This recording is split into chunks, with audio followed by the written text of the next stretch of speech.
B2B Cambodia, the portal for business use in Cambodia. GIZ-ICONE recently organized a digital technology conference and exhibition DIGITECH-25 in Siem province on February 6, 2025, under the theme Unlocking the Power of Data. The event opened with a presentation by small enterprise owners discussing the importance of data in understanding the customer for business growth, along with sharing sessions on how to get started with data, success story, and other topics surrounding data. DIGITECH Week began in 2022 aims to make digitalization accessible for companies in the provinces. B2B Cambodia interviewed Dr. Stefan Hanselmann, head of GIZ-ICONE, about DIGITECH-25, the importance of data, and the GIZ-ICONE program. DIGITECH is one format we have been starting 3 years ago, so this is already the third event. When we started it in 23, we noticed, or we did this as a response to the observation that digitalization in Cambodia was pretty much something that happened in Phnom Penh. There was very little flow of information, there was very little transfer of technology from Phnom Penh into the provinces. And we thought we wanted to change that. We wanted to make digitalization accessible for companies here in the provinces.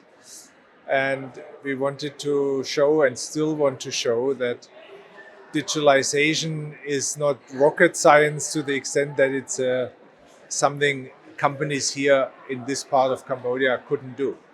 Everybody can do it.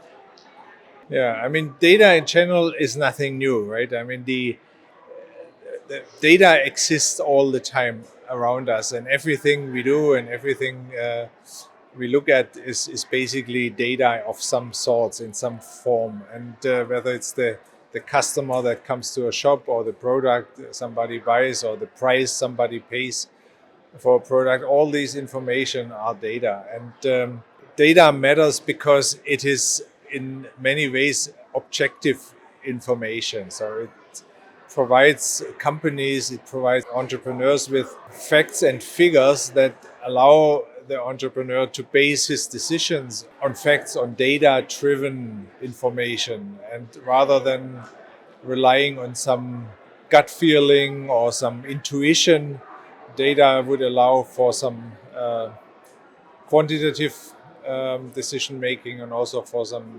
fact-driven decision making. As for the past 2 years, we work on improving the competitiveness of companies, of small and medium companies. We do this by focusing on basically 3 aspects. One is the productivity of companies and of people. Secondly, on the efficiency, how companies operate, how efficiently they use resources. And last but not least, by improving the innovation, the capacity to innovate. These are the 3 pillars. We also interviewed Mr. Nikolas Hatz, a tourism development expert at GIZ, about how business can collect data for their own use. He said it is not challenging or too costly. You can actually look into data which is already there, which would be, for example, in publications, either from government institutions or from research institutions, from industry centers, or some experts in that area. Or you can collect data yourself. You can do a survey, you can do a questionnaire, you can talk to customers actually with questions that you might have, helping you to understand about their needs and preferences. It's actually a mindset you will need to have to say data are important, and data do not cost a lot, and data are not very difficult. First of all, it's important that companies look at the data they already have. Every company has data. Who are the customers? How much do they buy? What do they buy? When do they buy? A lot of things happening in the daily routine that maybe I'm not even aware of, that it can be relevant market data. So I have a lot of internal data that is already there, which can be a good starting point. And then I'm adding, like what I said, the reports from maybe government institutions, research centers, etc., to put that together and say, am I on track with what is happening outside of my company? And it's important for small businesses to be aware of what's happening all around so that they can adapt to actually the market context.